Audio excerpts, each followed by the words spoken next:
Fala pessoal, tudo bem com vocês? Nossa aula 3, Princípios Universais da Administração. Estamos na parte 2 da aula 3, são as decorrências da teoria das relações humanas. Decorrências são derivados, tá? O que derivou daquela teoria que surgiu da pesquisa de Hawthorne? Se vocês tiverem dúvidas sobre como estudar melhor esse material, esse capítulo está... Na verdade, esse conteúdo é derivado do capítulo 6 do livro que está lá no Moodle, que está aqui no Moodle, no caso, tá? Então, fiquem à vontade lá. Por que ela é importante, né? Então, a ideia é que a gente entende que os trabalhadores, eles são criaturas com criaturas sociais complexas, dotadas de sentimentos, desejos, temores, e o comportamento é uma consequência de muitos fatores motivacionais. Ou seja, o ser humano ele é social, mas ele se comporta, ou seja, ele age dentro dessa interação social. Então a gente entende que os seres humanos eles são motivados a se comportarem de alguma forma. Geralmente eles são motivados por algumas necessidades humanas e eles tentam alcançar a satisfação dessas necessidades por meio desses grupos sociais que eles interagem, tá? Então o comportamento desses grupos acaba sendo influenciado pelo estilo de vida, pelo estilo de gerência, no caso dentro das empresas, o estilo de liderança influencia o comportamento deles. Ou seja, quer dizer que se um gerente for muito bom, um gestor ele for muito bom, ele consegue influenciar os seus subordinados, conquistar lealdade, conseguir padrões elevados de desempenho. Então, no fim das contas, o que essa teoria das relações humanas deixou de legado pra gente está escrito nos próximos slides. Acho que o primeiro derivado da teoria das relações humanas é justamente a teoria da motivação humana. O que está por trás da motivação humana? O Kurt Lewin ele traz pra gente uma equação onde ele diz que o comportamento do ser humano é a função de F, ou o resultado da interação entre a pessoa e o ambiente. Então ele quer dizer o seguinte, ó, na verdade o comportamento humano é derivado da totalidade de todos os fatos que acontecem no ambiente que ele está vivendo. Esses fatos, eles têm um caráter de um campo dinâmico, ou seja, cada parte dependente de uma inter-relação com as demais partes. Ou seja, se você falar para mim, professor, o senhor fala rápido demais e eu tenho duas reações possíveis. Falar verdade, falo rápido demais vezes, ou ficar muito triste por você achar que eu falo rápido demais. Eu não queria falar rápido demais. Então, percebe que, na verdade, os comportamentos dos seres humanos são uma consequência de multifatores. Eles não dependem de passado e de futuro.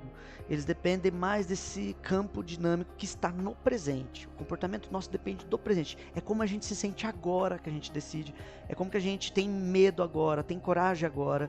É justamente baseado no agora. E é claro, né? Quando há uma disfunção no agora, nós chamamos isso de ansiedade. Quando a pessoa fica focada demais no futuro, preocupada demais, nós chamamos isso de ansiedade. E também quando ela fica remoendo demais o passado, com muita amargura, muita tristeza, a gente denomina isso também de depressão. Mas isso só foi possível graças ao desenvolvimento da psicologia aplicada às organizações também, tá? Não só a psicologia clínica ou a psicanálise, mas a psicologia aplicada às organizações. E aí é muito curioso, porque a gente entende então que é o ambiente que os seres humanos percebem que interpreta está relacionado com as suas necessidades e as suas decisões. Então, assim, os objetos, as pessoas, as situações, elas podem adquirir ali uma validade positiva ou negativa em cima das pessoas, tá? Então isso é muito importante a gente levar em consideração. Dentro da pesquisa de Lewin, houve uma outra pessoa, né, o Abraham Maslow, outro psicólogo organizacional, e ele diz o seguinte, olha, a motivação dos seres humanos está atrelada às necessidades das pessoas. E essas necessidades são divididas em duas: as necessidades psicológicas e as necessidades fisiológicas. E assim, é muito legal quando ele faz essa divisão. Depois a gente vai estudar com mais calma isso daí. Mas ele entende que, Deixa eu passar uma régua aqui para vocês entenderem o que eu estou querendo dizer. Eles entendem que necessidade básica é só isso aqui, ó, fisiológica. Daqui para cima é tudo necessidade psicológica. A sensação de segurança, a necessidade de ter relacionamentos saudáveis, amizade, família, a necessidade de ser reconhecido pelas pessoas, ou seja, a necessidade de estima e autoestima, está totalmente ligada aqui, tá? A necessidade de realização pessoal, ou seja, de encontrar um propósito de vida, tal. Tudo isso daqui é psicológica, enquanto as demais básicas ou fisiológicas. As necessidades fisiológicas estão ligadas ao corpo humano, respirar, comer, beber, sexo, sono, descansar no caso, né?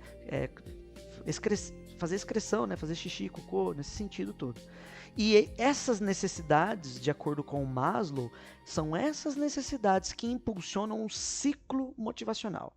E o ciclo motivacional é justamente impulsionado pela necessidade. Só que antes da necessidade, a gente entende que existe algum estímulo ou incentivo. Por exemplo, a pessoa está com fome.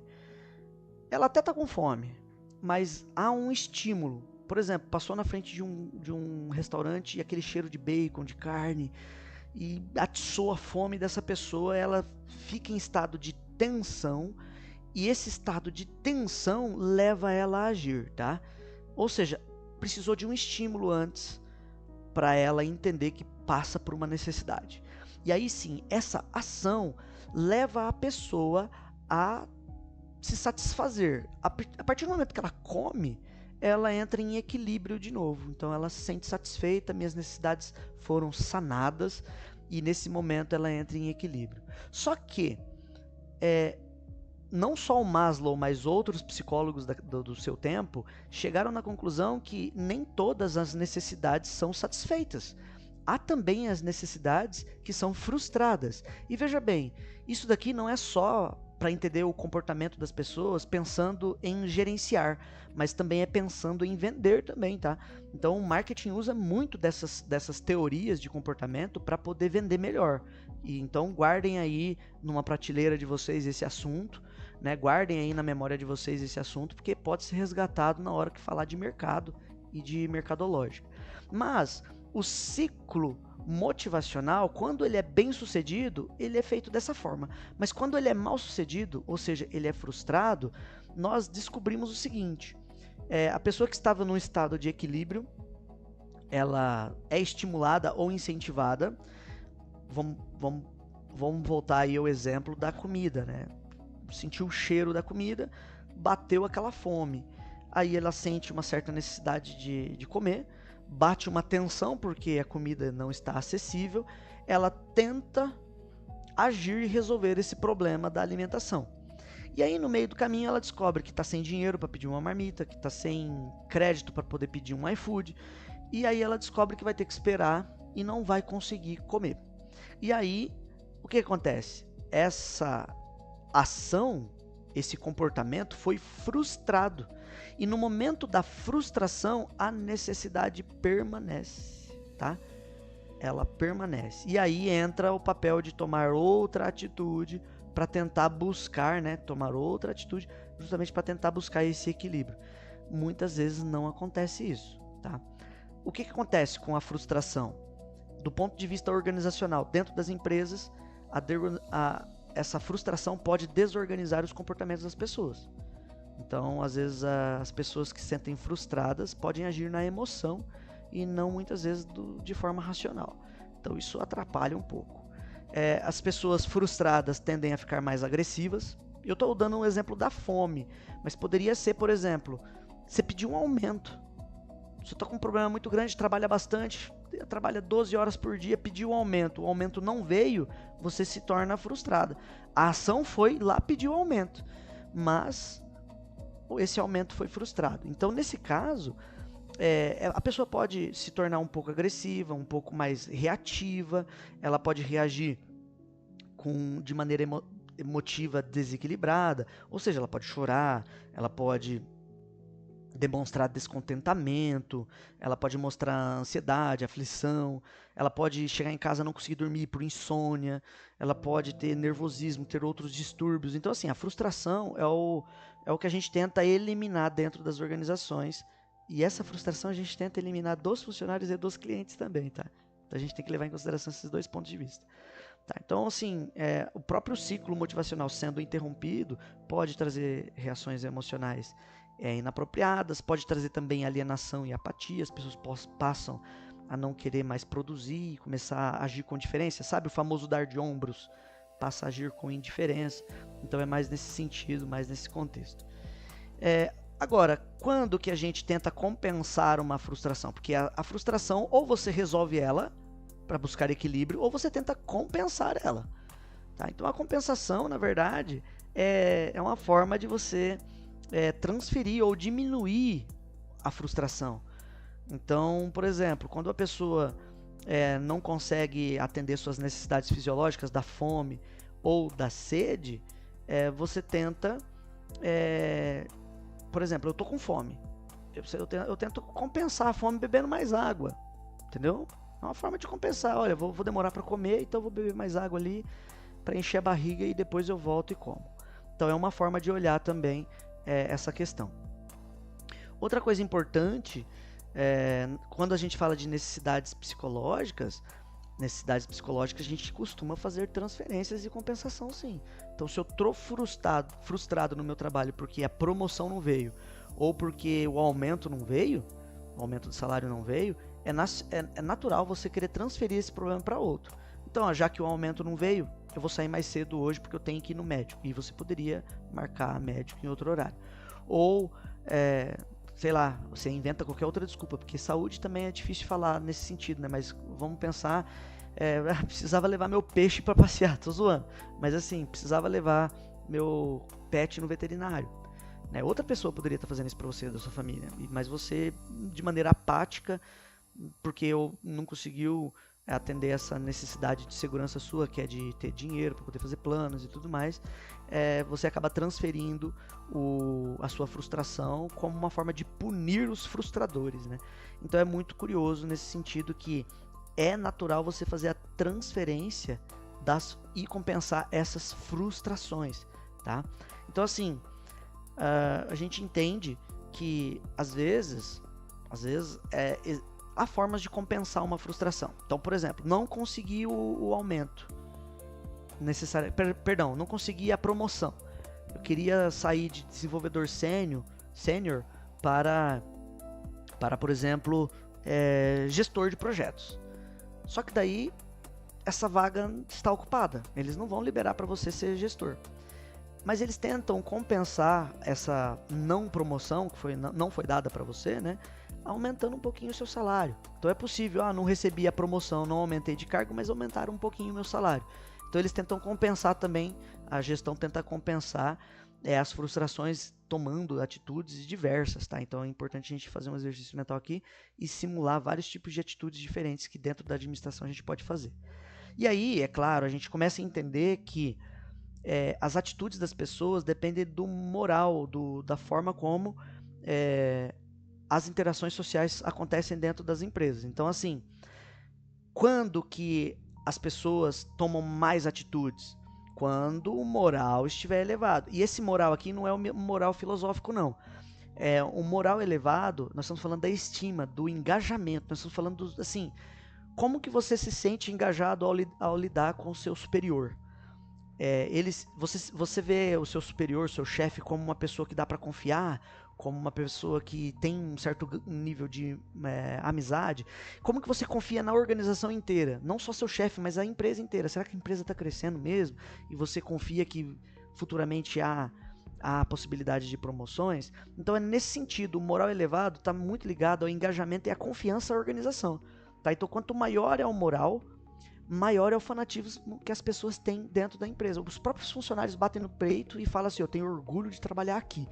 E galera, você encontra algumas empresas que conseguem empregar muito bem uma cultura dessa forma, e é legal trabalhar nessas empresas mesmo, né? Então, eu trabalhei no Sebrae por um tempo. Para mim, como funcionário, eu já fui funcionário de várias empresas, o Sebrae para mim foi a melhor empresa que eu trabalhei até hoje. Agora, como professor, eu me realizo profissionalmente, né? Mas como moral elevado, o Sebrae tem um moral elevado lá em cima, tá? É gostoso trabalhar, apesar de toda a pressão, estresse, carga de trabalho, produtividade, a gente se sentia parte do time, se sentia parte do resultado também. Era muito curioso isso daí, tá? Mas uma coisa muito curiosa é que quanto assim, menor for moral, mais ambiente hostil a gente encontra. Então, empresas, as fábricas são muito assim, viu? Então, a hostilidade acontece de maneira muito pujante em chão de fábrica. Então, a moral é responsável pela atitude das pessoas dentro do ambiente. E aí a atitude, ela acaba sendo essa postura, um julgamento quando as coisas não estão legais. Então, um moral elevado vai ser sempre acompanhado com essa atitude de interesse dentro da empresa, enquanto o moral baixo é acompanhado principalmente de atitudes de desinteresse, de apatia, de vontade de nem estar ali, tá? Geralmente quando o moral tá baixo e 1, 2, 3 pessoas dentro da empresa começa a dar esses sinais aqui, geralmente para cortar o mal pela raiz é só demitir essas pessoas, tá? Demite essas pessoas, o clima organizacional melhora de novo, mas melhora por um tempo apenas, porque se o moral é elevado e o moral está baixo, ou está baixo de uma organização, a culpa é da administração. Mais uma vez aqui, ó, o papel é do gestor criar um moral elevado, tá? E aí, para criar um moral elevado, tem que ter domínio de liderança, tem que ter técnicas de liderança, que é uma das teorias que surgiu depois da teoria das relações humanas. Assim, na verdade, o papel do líder é importantíssimo, porque o líder, ele é um influenciador de sua equipe, ele deve convencer a sua equipe a produzir, a entregar mais. E também, quando as coisas não estão dando bem, não estão dando certo, o líder é responsável por acompanhar e reduzir os ânimos.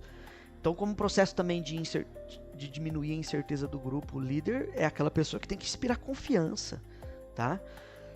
Uma outra coisa muito importante é que sempre vai ter uma relação entre líder e liderado. E essa relação, quando ela é ruim, quando ela é muito ruim, cria-se motins dentro das organizações. Às vezes junta 2, 3, 4 colaboradores, começa a sabotar o trabalho do líder e o líder acaba sendo demitido, né? Justamente porque ele não conseguiu integrar a equipe. Mas é responsabilidade do líder, né? Do gestor a fazer a integração com as pessoas, tá? Agora, é claro, né? Que como um processo em função do líder, dos seguidores, dos vários e das variáveis da situação, o líder, ele é a figura central dessa dinâmica. E aí nós temos vários tipos de liderança, vários tipos de teorias sobre liderança. Nós temos a teoria dos traços de personalidade, que diz que o líder, ele precisa ter personalidade marcante, ele tem que ser cativante, ele tem que ser bacana, ou seja, ele tem que ser carismático, tá? Vamos colocar aqui a palavra carismática. Depois a gente vai entender essa dinâmica de influência aí em outras aulas, tá? Mas a carismática, ele tem que ser carisma.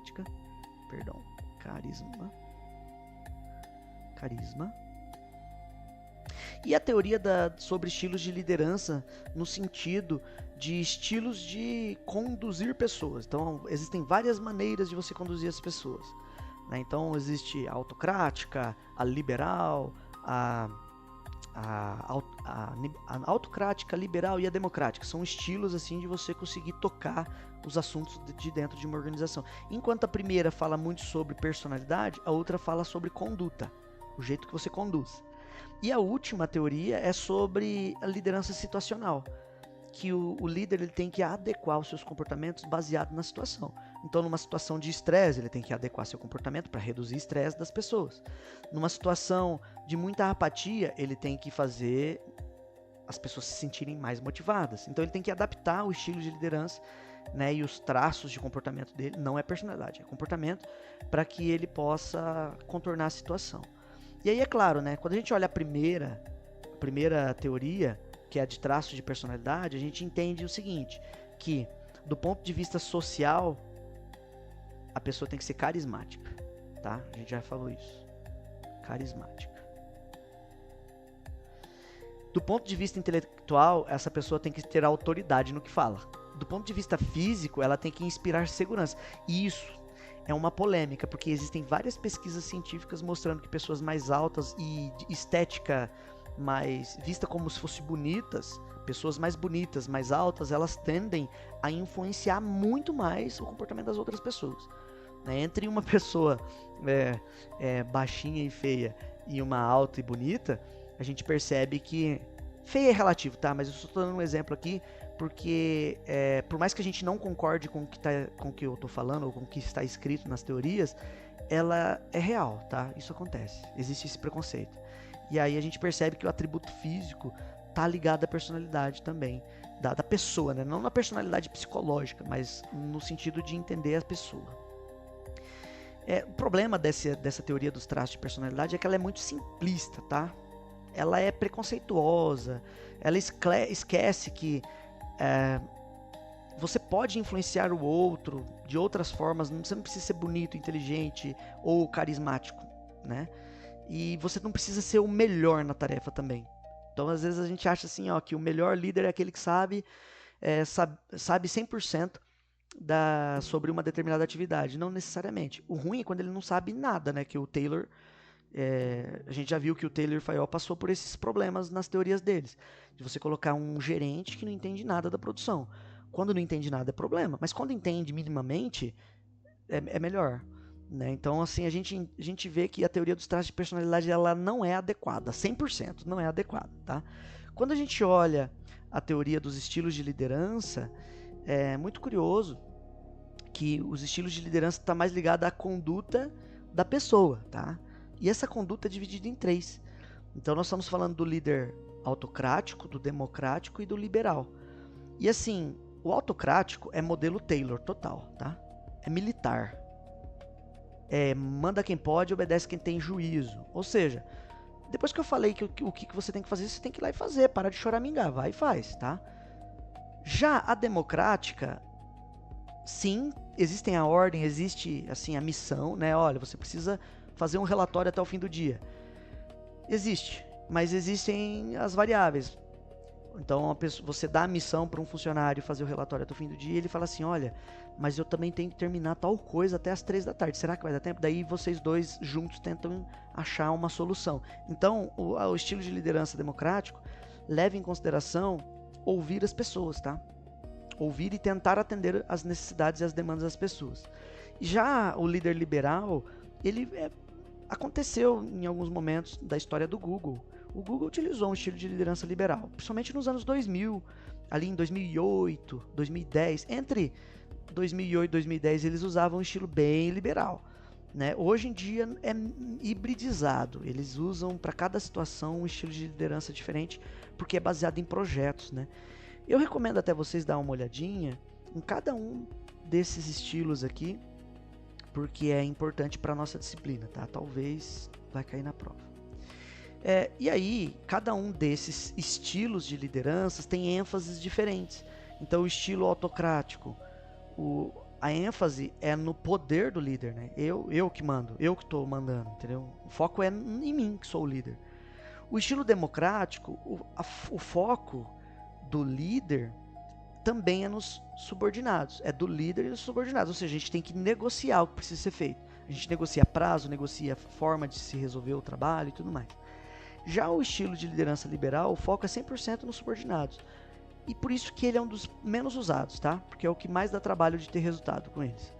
Né? Então, assim, vários autores fizeram essas pesquisas, né? E descobriram que determinadas situações você precisa adaptar. Por isso que o estilo de liderança situacional, que é o último que nós vamos ver depois, é o melhor, porque você escolhe que estilo de liderança adotar conforme a necessidade, conforme a circunstância. Tá? Outra coisa muito curiosa, que a gente analisa as áreas de autoridade do líder. Quanto mais autocrático, mais depende do líder, tá? Quanto mais autocrático, mais se depende do líder. Ou seja, eu não posso fazer nada sem pedir bênção, porque se eu não falar pro meu chefe o que eu tenho que fazer, eu não consigo fazer. Ele nem vai deixar eu fazer, tá? E no tipo mais consultivo, né? você dá mais autonomia para os subordinados, tá? No estilo mais descentralizados. Você dá mais autonomia para os subordinados. Então o líder permite que os subordinados eles decidam dentro dos padrões e limites pré-definidos por eles. Aqui nós estamos falando do democrático para o liberal já, tá? Aqui. Fechou?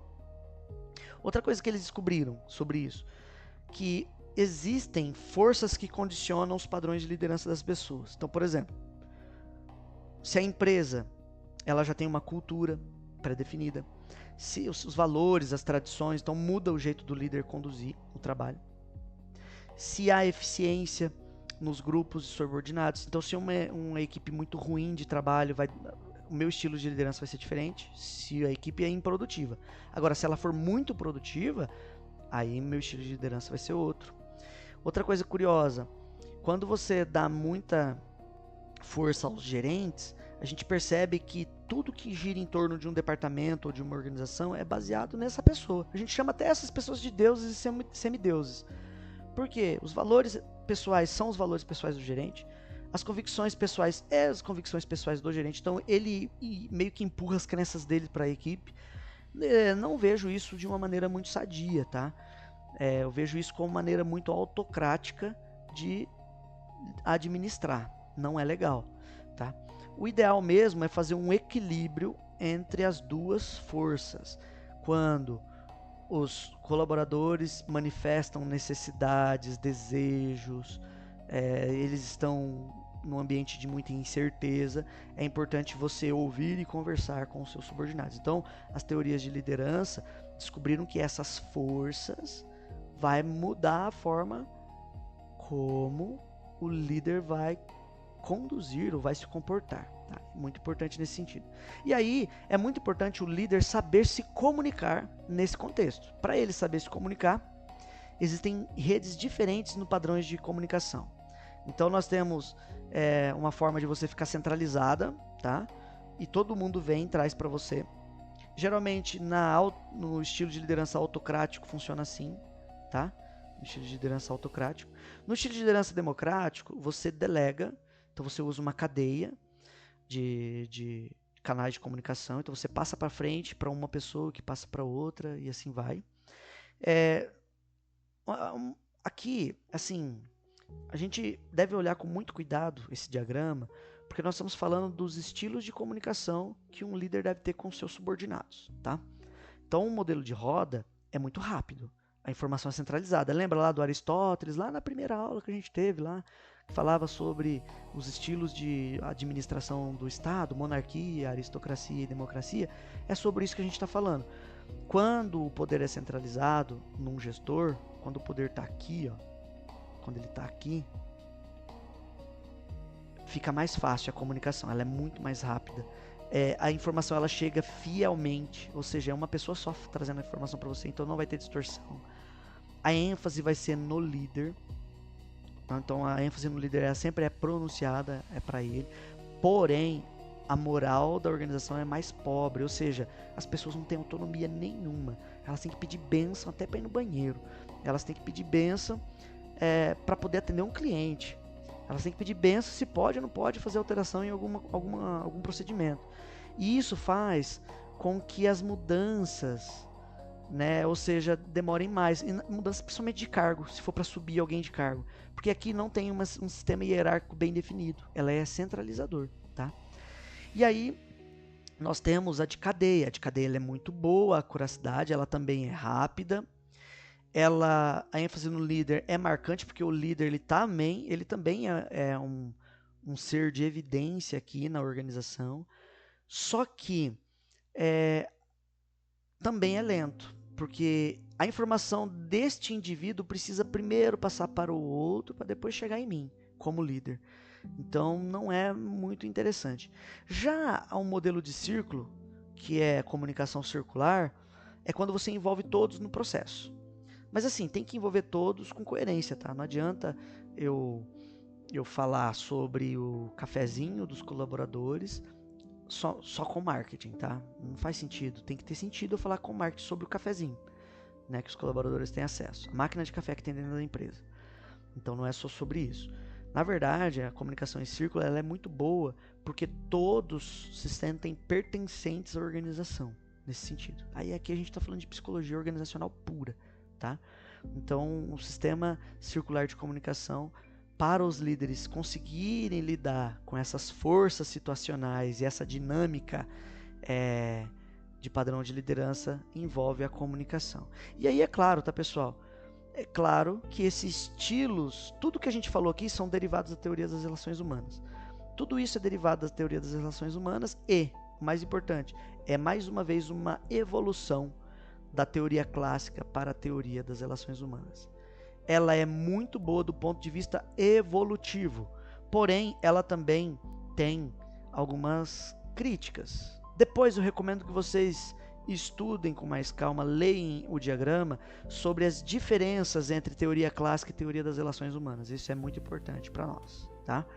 Outra coisa curiosa, apesar de ser uma oposição à teoria clássica, ela era inadequada para ver os problemas industriais. Ou seja, essa abordagem da teoria das relações humanas e seus derivados, elas trazem uma maneira muito romantizada de ver o ser humano como um ser social e tal. E ela também tem um enfoque muito manipulativo. O foco deles é manipular funcionários, para você ter uma ideia.